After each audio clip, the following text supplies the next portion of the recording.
Hello दोस्तों, हम लोग शुरू कर रहे हैं यहाँ पे डे 15 है आज घटनासार का।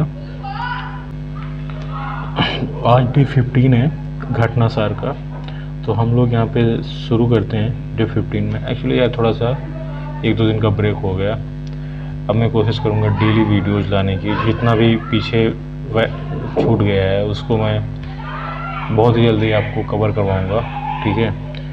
थोड़ा आवाज़ें आ रही होंगी, बच्चे मैच खेल रहे हैं यार नीचे बहुत ज़्यादा। चलिए फिर हम लोग शुरू करते हैं आज के लेक्चर में। इसकी पीडीएफ आपको टेलीग्राम चैनल पे मिल जाएगी और वहाँ पे आप जाके पीडीएफ ले सकते हैं, और जिसका लिंक जो है डिस्क्रिप्शन बॉक्स और कमेंट बॉक्स में मैं डाल दूँगा, ठीक है। चलिए फिर हम लोग शुरू करते हैं डे 15। 2022-23 में देश के जीडीपी और राष्ट्रीय आय के एनएसओ के ताज़ा एवं अंतिम अनुमान एनएसओ ने जारी किया। जो पहले एनएसओ जो था तो एनएसएसओ और एस मतलब दो को मिला के, एक सेकेंड, हाँ, तो एनएसओ को जो है अभी 2-3 साल पहले 2020-21 में बनाया गया था। जो उस समय 2 ऑफिस थे, एनएसएसओ जिसको नेशनल सैंपल सर्वे ऑफिस बोलते थे, और सीएसओ सेंट्रल स्टैटिस्टिकल ऑफिस बोलते ऑर्गेनाइजेशन, ठीक है। दोनों को मिला के नेशनल स्टैटिस्टिक्स ऑर्गेनाइजेशन बनाया गया एनएसओ। उसके अनुमान आए हैं जीडीपी के 2022-23 के अंतिम अनुमान आए हैं, ठीक है। तो क्या है जिसने अनुमान लगाया है, ठीक है। इसके अनुमान आए हैं ये 2022-23 के देश के सकल घरेलू उत्पाद जीडीपी और राष्ट्रीय आय संबंधित अंतिम अनुमान राष्ट्रीय सांख्यिकी कार्यालय द्वारा 31 मई 2023 को जारी किए गए। इसके तहत 7.2% की जीडीपी में वृद्धि अनुमानित की गई है। इससे पूर्व इस वित्तीय वर्ष के लिए जीडीपी संबंधी पहले अग्रिम अनुमान 7 जनवरी 2023 को तथा दूसरे अग्रिम अनुमान फरवरी 2023 को, ठीक है। और फिर अभी ये मई में जारी किए, ये तीसरे है ना। अग्रिम अनुमान थे वो, ये अंतिम अनुमान है। तो 2023 को सांख्यिकी एवं कार्यक्रम कार्यान्वयन मंत्रालय राष्ट्रीय सांख्यिकी कार्यालय द्वारा जारी किए गए, मतलब नेशनल स्टैटिस्टिकल ऑफिस द्वारा, ठीक है। दूसरे अग्रिम अनुमानों में 2022-23 में जीडीपी में 7% की वृद्धि रहने का अनुमान व्यक्त किया गया था। पूर्व वर्ष 2021-22 में देश में जीडीपी में 9.1% जो है वृद्धि रही, और इसको जो है 7.2% वृद्धि जो है अनुमानित की गई है इस बार जो ये 22-23 में, ठीक है, एनएसओ द्वारा। और फिर इसके बाद ये क्वार्टर का दिया हुआ है, तिमाहियों का। तीसरी तिमाही में कितना रहा इसका कोई मतलब नहीं, पूरे साल का हम देखते हैं 7.2%। इसके बाद कोई मतलब नहीं, ये सब फालतू का है यार।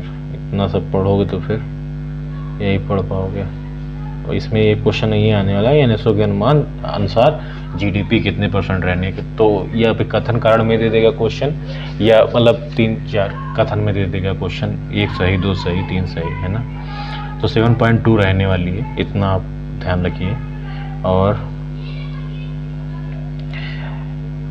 स्थिर मूल्यों पर जो है जीडीपी करीब 149 लाख करोड़ थी, जो 22-23 में जो पिछले 21-22 में 9.1% की वृद्धि रही, और 22-23 में 7.2% की वृद्धि, है ना, जो कि थोड़ा बहुत घटी है, क्योंकि वो जो कोविड था उस टाइम रिकवर हो रहा था देश, तो वो तेज़ी से वृद्धि हो रही थी। बट अभी को रिकवर हो चुका था पिछले वर्ष, उसके मुकाबले इस बार 7.2% की वृद्धि।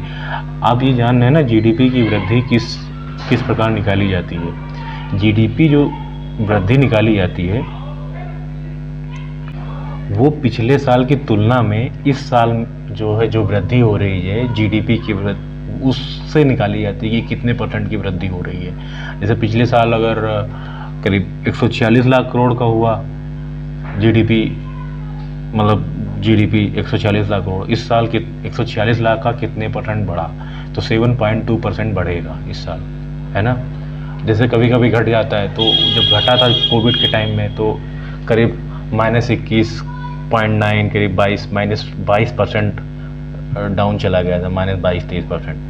ठीक है, पिछले साल की तुलना में इस साल जो है जो जीडीपी निकाली जाती है वो पिछले साल की तुलना में निकाली जाती है। और अगर तिमाहियों में निकाली जाती तो जो पिछले साल जो जितनी तिमाही में हुआ था, पिछली तिमाही में, मतलब जैसे अगर आप, जैसे मैं बताऊं, जैसे जनवरी से मार्च तक की अगर निकाली जाएगी तो पिछले साल का जनवरी से मार्च का वो तिमाही का हिस्सा लेंगे, उसी के अनुमान उस तिमाही में कितने परसेंट जीडीपी वृद्धि हुई, फिर अगली तिमाही, फिर ऐसे निकाला जाता है। ये जीडीपी वृद्धि का कैसे निकालते हैं इसको मैंने बताया आपको। चलिए अब आगे हम लोग देखते हैं। राष्ट्रीय आय, प्रति व्यक्ति आय, है ना।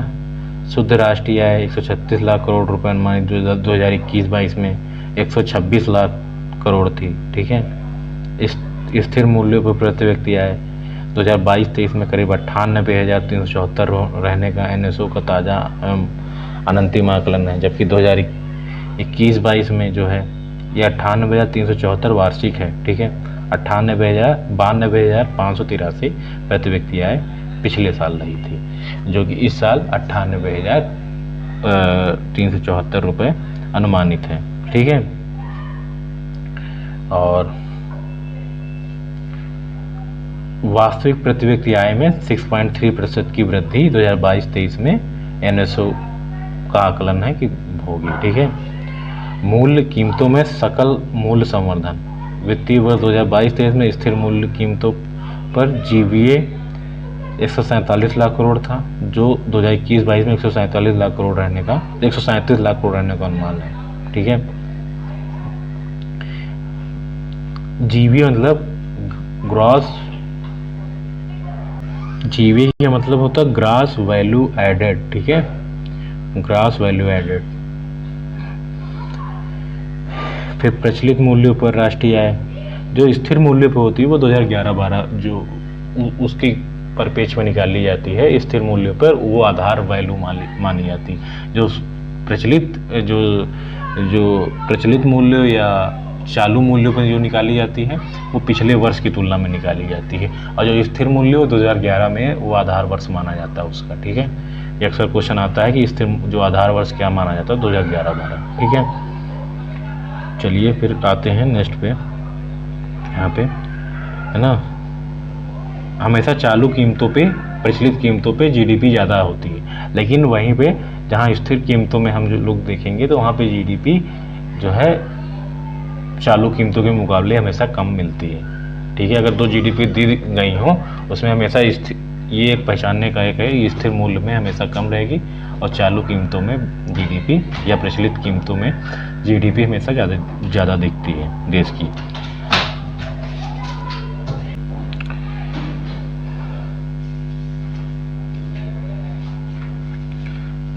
ठीक है, और फिर इसके बाद हम लोग आते हैं राष्ट्रीय आय व प्रति व्यक्ति आय।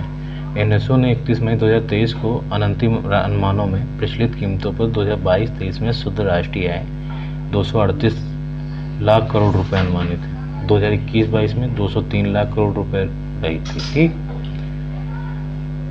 चलिए इसमें ज़्यादा कुछ है नहीं। प्रतिस्पर्धा विधेयक 2023 जो है संसद में पारित हुआ है, तो राज्यसभा ने प्रतिस्पर्धा संशोधन विधेयक 2023 3 अप्रैल 2023 को जो है इसकी मंजूरी दी, और जिसका उद्देश्य क्या है, अर्थव्यवस्था में बदलाव के साथ संरेखित करने के लिए 2 दशक पुराने एंटी ट्रस्ट कानून को आधुनिक बनाना। जो 2002 में प्रतिस्पर्धा अधिनियम 2002 को जो है संशोधित करना इसका मुख्य लक्ष्य है। और प्रतिस्पर्धा संशोधन विधेयक 2023 का उद्देश्य प्रतिस्पर्धा अधिनियम 2002 को संशोधित करना है, जो प्रतिस्पर्धा और उपभोक्ता हितों पर प्रतिकूल प्रभाव डालने वाली प्रथाओं को रोकने के लिए भारतीय प्रतिस्पर्धा आयोग को अधिकृत करता है। भारतीय प्रतिस्पर्धा आयोग कंपटीशन कमीशन ऑफ इंडिया की जो है गठन प्रतिस्पर्धा अधिनियम 2002 के तहत की गई। ठीक है, इसी में संशोधन के लिए 2023 में ये विधेयक संसद में लाया गया और इसमें समिति ने रिपोर्ट सौंपी थी दिसंबर 2022 में और मार्च 2023 में इसको पारित किया गया। ठीक है, अब इसमें क्या संशोधन क्या किए गए हैं तो इसको हम लोग देखते हैं। प्रतिस्पर्धा संशोधन विधेयक 2023 2002 के प्रतिस्पर्धा नियम में कई बदलाव का प्रस्ताव करता है जो भारत में अविश्वास और प्रतिस्पर्धा कानूनों को नियंत्रित करते हैं। ठीक है, प्रस्तावित परिवर्तन में संयोजन के मूल्यांकन की समय सीमा को कम करना। ठीक है, संयोजनों के मूल्यांकन की समय सीमा को कम करना, प्रतिस्पर्धा रोधी समझौतों के दायरे को व्यापक बनाना और दंड में बदलाव करना शामिल है। नए बिल के तहत भारत में संचालित किसी कंपनी के 2000 करोड़ रुपए से अधिक के अधिग्रहण और विलय से जुड़े सभी सौदे मूल्यों के लिए भारतीय प्रतिस्पर्धा आयोग की मंजूरी आवश्यक है। मतलब 2000 करोड़ से रुपए के अधिक की जो है अधिग्रहण या विलय से सभी जितने भी सौदे होंगे उसमें प्रतिस्पर्धा आयोग की मंजूरी बहुत ही आवश्यक है। ठीक है, इसमें किया गया। बिल संयोजनों के मूल्यांकन के लिए समग्र समय सीमा को 210 दिन से घटाकर 150 दिन कर दिया गया। बिल संयोजनों के मूल्यांकन के लिए समग्र समय सीमा को 210 दिन से घटाकर 150 दिन कर दिया गया। ऐसा हो गया। अन्य परिवर्तनों में हब एंड स्पोक कार्टेल विक्रेताओं और वस्तुओं तथा सेवाओं की बिक्री को शामिल करने के लिए प्रतिस्पर्धा रोधी समझौते के दायरे को व्यापक बनाना, CCI द्वारा उपयोग किए जाने वाले कारकों को संशोधित करना शामिल है ताकि यह निर्धारित किया जा सके कि किसी समझौते को प्रतिस्पर्धा पर प्रतिकूल प्रभाव ना हो। ठीक है, इसके अलावा दंड एवं आय वैश्विक कारोबार पर आधारित होगा और उल्लंघनों के लिए दायित्व कंपनी और प्रभारी लोगों पर लागू होगा। यह बिल एक नया निपटान ढांचा भी पेश करता है जो संस्थाओं को कथित उल्लंघनों के लिए निपटान का प्रस्ताव करने की अनुमति देता है। नए संशोधन के अनुसार कंपटीशन कमीशन ऑफ इंडिया के कामकाज में अधिक ऑपरेशनल और प्रशासनिक दक्षता लाने के लिए आयोग स्वयं से महानिदेशक की नियुक्ति कर सकेगा। एराविकुलम राष्ट्रीय उद्यान को जो है पहला फर्नेरियम मिला। ठीक है, केरल का ये जो एराविकुलम राष्ट्रीय उद्यान है जो नीलगिरी तहर जहाँ पे पाई जाती हैं, पहला फर्नेरियम हाल ही में मिला है जो हिल स्टेशन में अपने तरह का पहला है। ठीक है, फर्नेरियम जो होता है ये फर्न का एक संग्रह है जिसे पार्क के अंदर लगाया गया है।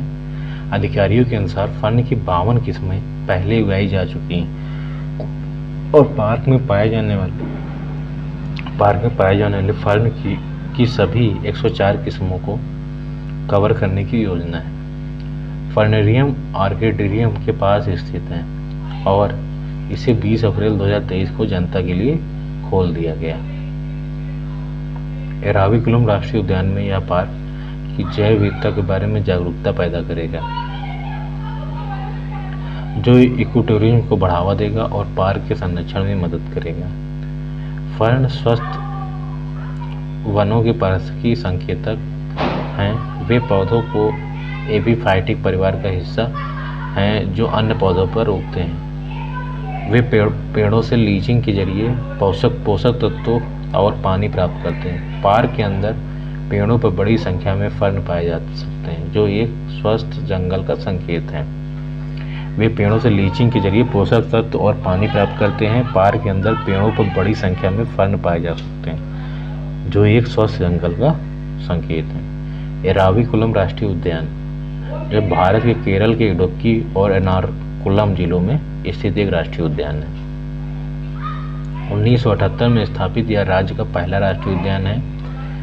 केरल वन और वन्यजीव विभाग मुन्नार वन्यजीव प्रभाग द्वारा प्रशासित एराविकुलम नेशनल पार्क अपनी समृद्ध जैव विविधता के लिए जाना जाता है और यह विभिन्न स्थानीय प्रजातियों का घर है। अमेरिकी वित्तीय सूची की 100 प्रभावशाली महिलाओं में 5 भारतवंशी शामिल हुई हैं महिलाएं।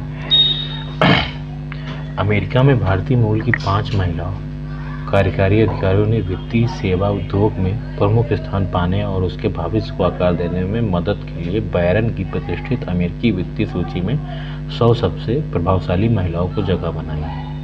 अप्रैल 2023 में जारी बैरन की चौथी वार्षिक सूची में जेपी मॉर्गन की अन्नू अयंगर, एरियल इन्वेस्टमेंट की रूपल जे भंसाली, गोल्डमैन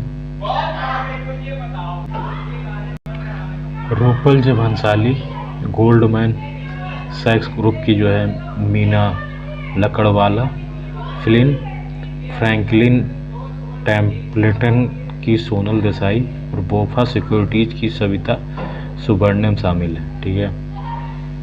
बैरन वॉल स्ट्रीट जर्नल की सहायक प्रकाशन है। जो बैरन है वॉल स्ट्रीट जर्नल का सहायक प्रशासक। बैरन जो है वॉल स्ट्रीट जर्नल का सहायक प्रकाशक है, जो डाउन जोन्स एंड कंपनी द्वारा प्रकाशित किया जाता है। पत्रिका ने सूची में शामिल सभी महिला अधिकारियों के प्रति सम्मान व्यक्त किया। भारतवासी अयंगर जेपी मॉर्गन में विलय व अधिग्रहण की वैश्विक प्रमुख है, जो कि चुनौतीपूर्ण बाजारों में नेविगेट करते समय वह ग्राहकों को विशेषज्ञता और स्थिरता के बराबर उपाय प्रदान करती हैं। एरियल इन्वेस्टमेंट की वैश्विक इक्विटी रणनीति की मुख्य निवेश अधिकारी और पोर्टफोलियो प्रबंधक 55 वर्षीय रूपल भंसाली बाजार की वर्तमान स्थिति को ऐसे समय के रूप में देखती हैं जब निवेशकों को अपने पोर्टफोलियो को फिर से स्थापित करना चाहिए। वह मानती हैं कि उनका जन्म पैसे के प्रबंधन करने के लिए हुआ है। 58 वर्ष में सोनल देसाई $137 अरब की संपत्ति की देखरेख करती हैं।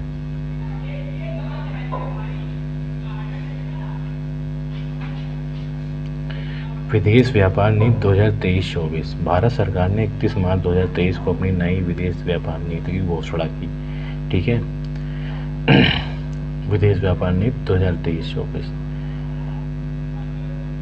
जिसने 1 अप्रैल 2023 से 2015 में शुरू की गई पिछली नीति की जगह ली है। ठीक है। विदेश व्यापार नीति 2023-2015 की नीति की जगह ली। केंद्रीय वाणिज्य और उद्योग मंत्री पीयूष गोयल ने नई बाजार नीति जारी करते हुए कहा कि सेवाओं और व्यापारिक वस्तुओं के निर्यात सहित भारत की कुल निर्यात 750 अरब अमेरिकी डॉलर के आंकड़े को पार कर इस वर्ष 760 अरब अमेरिकी डॉलर को पार कर गया है। विदेश व्यापार नीति विशेष विश्व के साथ भारत के व्यापार संबंधों के लिए रणनीतियाँ, नियमों और दिशा निर्देशों की रूपरेखा तैयार करती है। इस नीति के तहत सरकार को विदेशी व्यापार का समर्थन करने और भुगतान के अनुकूल संतुलन बनाए रखने के लिए विदेश व्यापार विकास और विनियमन विधेयक अधिनियम 1992 के तहत व्यापार नीतियों को बनाने, लागू करने और निगरानी करने की आवश्यकता है।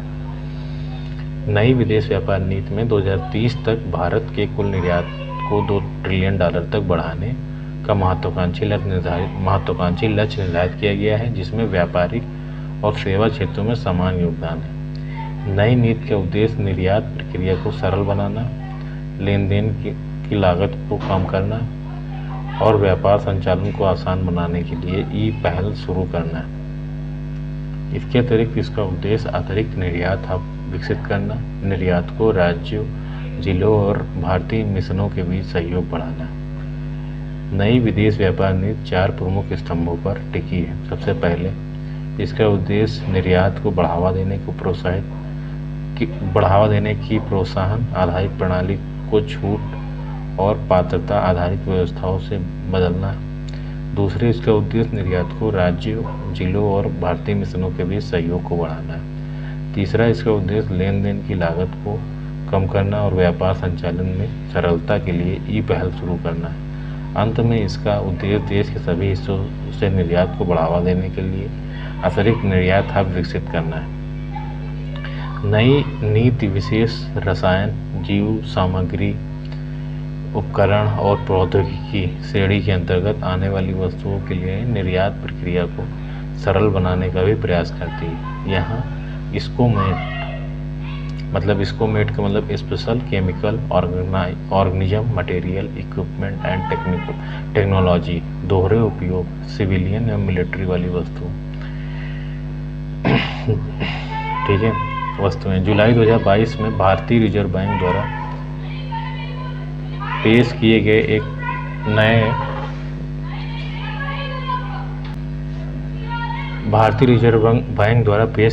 नए भुगतान निपटान ढांचे की सहायता से सीमा पार व्यापार में भारतीय मुद्रा के उपयोग को भी प्रोत्साहित करने की बात नई नीति में कही गई। व्यापार नीति के प्रमुख बिंदु की अगर हम बात करें तो मौजूदा 39 शहरों के अलावा फरीदाबाद, मिर्ज़ापुर, मुरादाबाद, वाराणसी।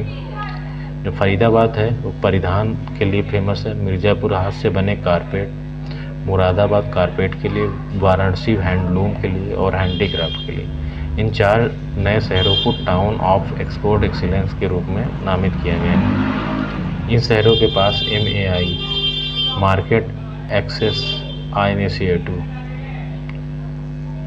ऑफ MAI योजना के तहत निर्यात प्रोत्साहन निधि तक प्राथमिकता के आधार पर पहुंच होगी और ये सभी शहर निर्यात संवर्धन पूंजीगत वस्तु योजना के तहत निर्यात की पूर्ति के लिए सामान सेवा प्रदाता लाभ प्राप्त करने में सक्षम होंगे। निर्यात प्रदर्शन के आधार पर मान्यता प्राप्त निर्यातक फर्म अब क्षमता निर्माण की पहलों में भागीदार होंगे। ईच वन टीच वन, ठीक है, ईच वन टीच वन पहल की तरह 2 स्टार और उससे ऊपर के धारकों की रुचि रखने वाले व्यक्तियों को मॉडल पाठ्यक्रम के आधार पर व्यापार से संबंधित प्रशिक्षण प्रदान करने के लिए प्रोत्साहित किया जाएगा।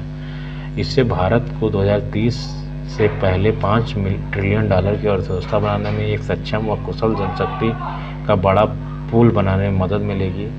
FTA का उद्देश्य राज्य सरकारों के साथ साझेदारी करना एवं जिला स्तर पर निर्यात को बढ़ावा देना और जमीनी और व्यापार पारिस्थितिकी तंत्र के विकास में तेजी लाने के लिए जिलों को निर्यात हब के रूप में आगे लाना है। ई-कॉमर्स के द्वारा निर्यात को बढ़ावा देने के लिए पारंपरिक ऑफलाइन व्यापार नीति से अलग नीतिगत हस्तक्षेप की आवश्यकता है।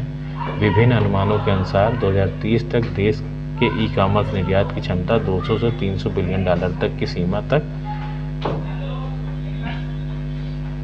पहुंच जाएगी।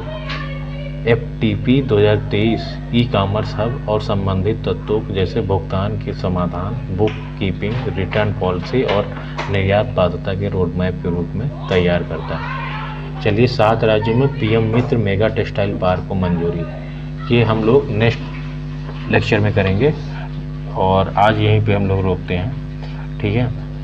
और इसकी PDF मैंने टेलीग्राम पे डाल दी है, वहाँ पे आप लोग जाके इसको ले सकते हैं और जिसका link description box comment box में मैं डाल दूँगा, ठीक है। चलिए फिर, ओके, धन्यवाद।